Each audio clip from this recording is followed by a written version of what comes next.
everyone, welcome back to my channel. This is Alex of Coyote Star Astrology, and this is my full moon lunar eclipse video for the lunar eclipse in Gemini that we have coming in on November 30th, 2020 Pacific Standard Time.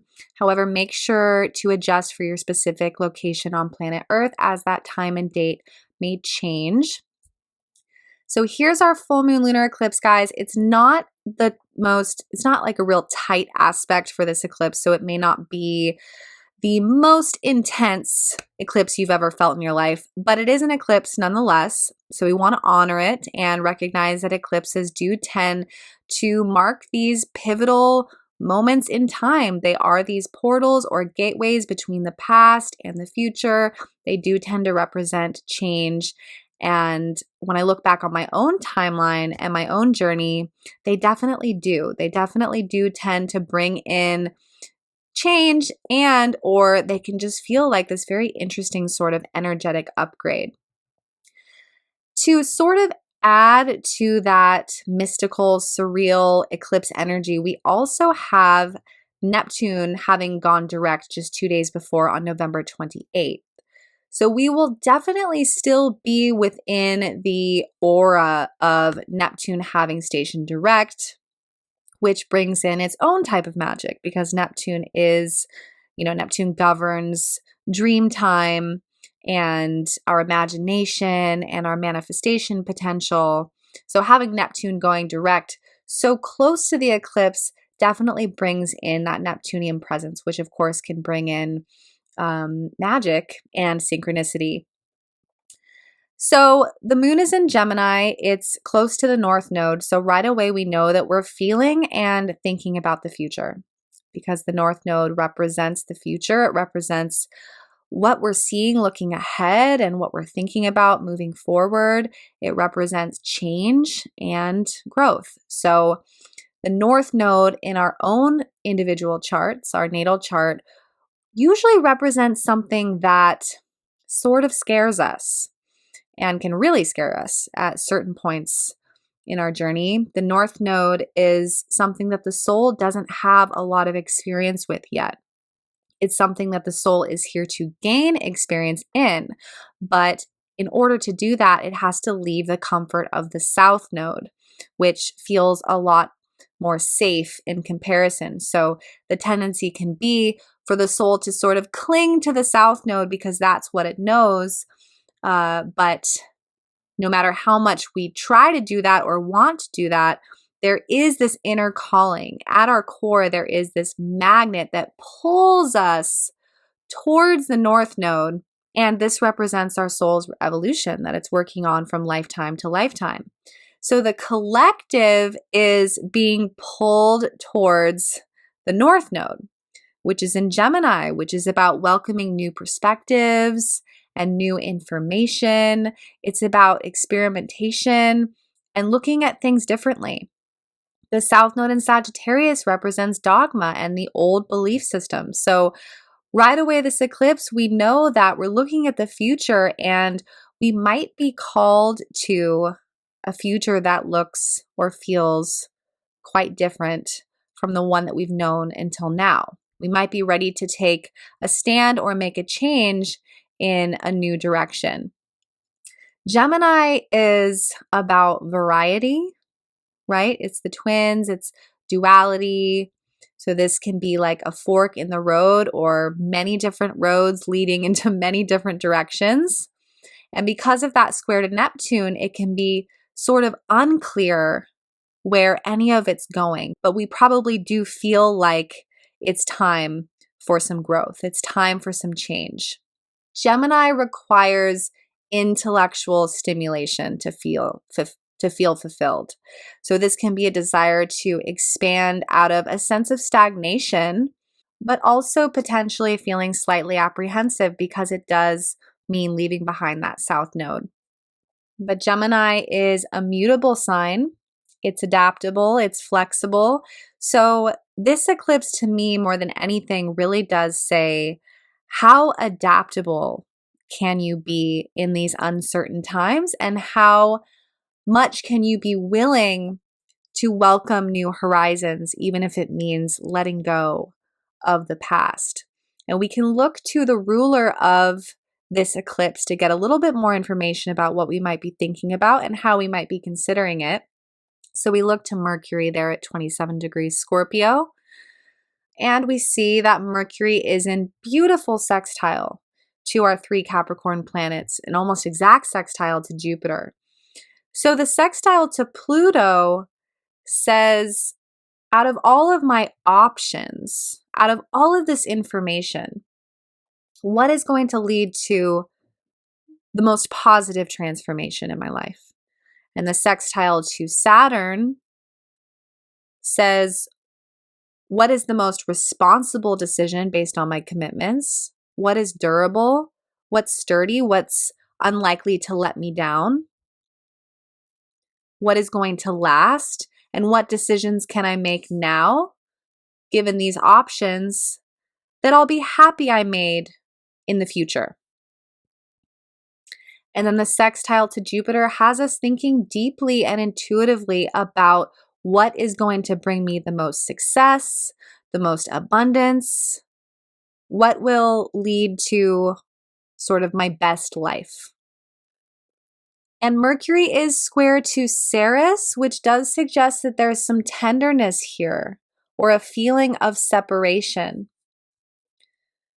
Ceres can bring up wounds related to the mother or a family member, separation from a family member, or a wound within the relationship, but this can also simply mean separation in general due to the choices being made and the path ahead. And Mars in Aries is, of course, still sextile to the North Node. So this is a very personal decision. What is best for me independently? Really still being asked to put our personal priorities at the forefront.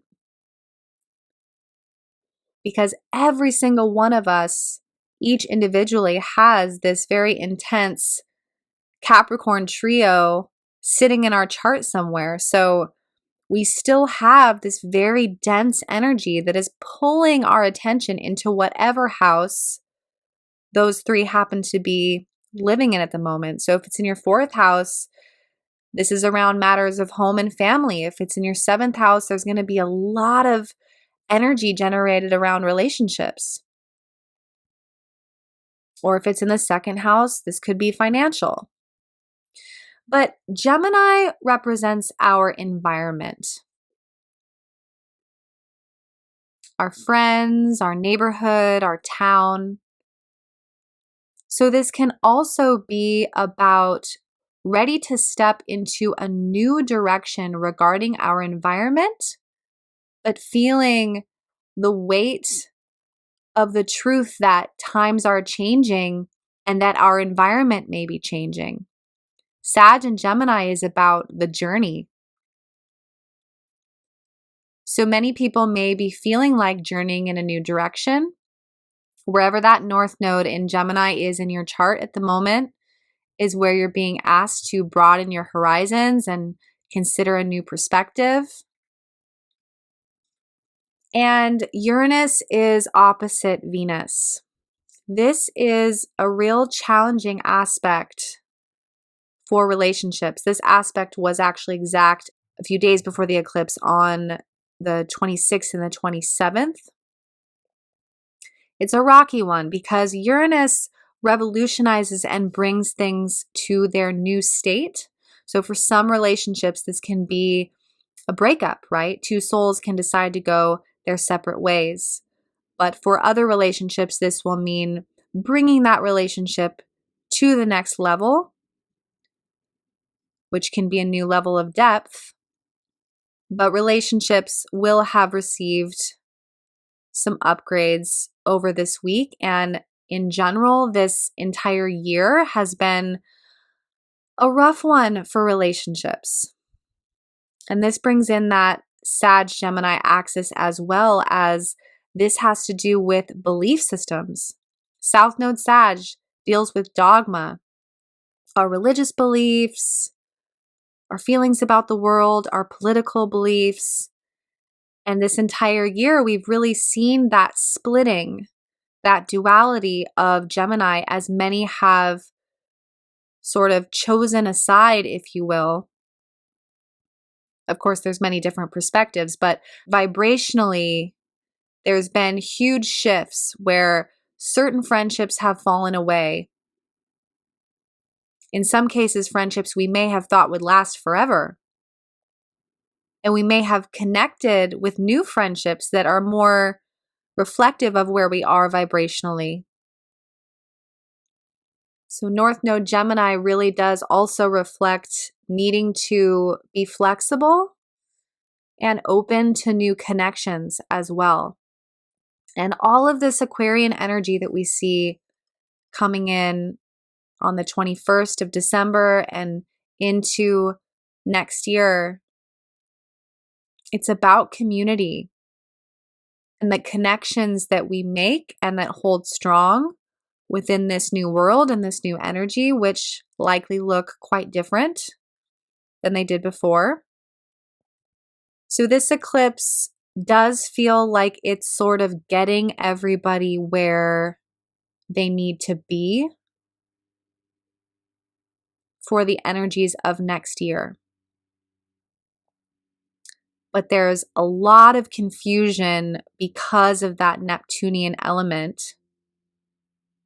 And for many of us, some of the delays in making decisions will clear up when Mars completes its final square to Pluto in mid to late December.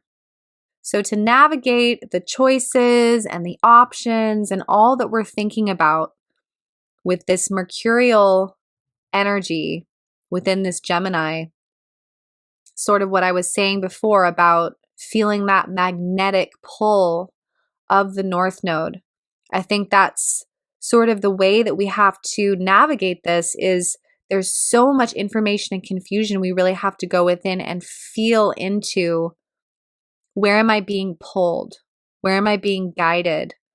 Using my compass and my intuition if my mind feels a bit confused.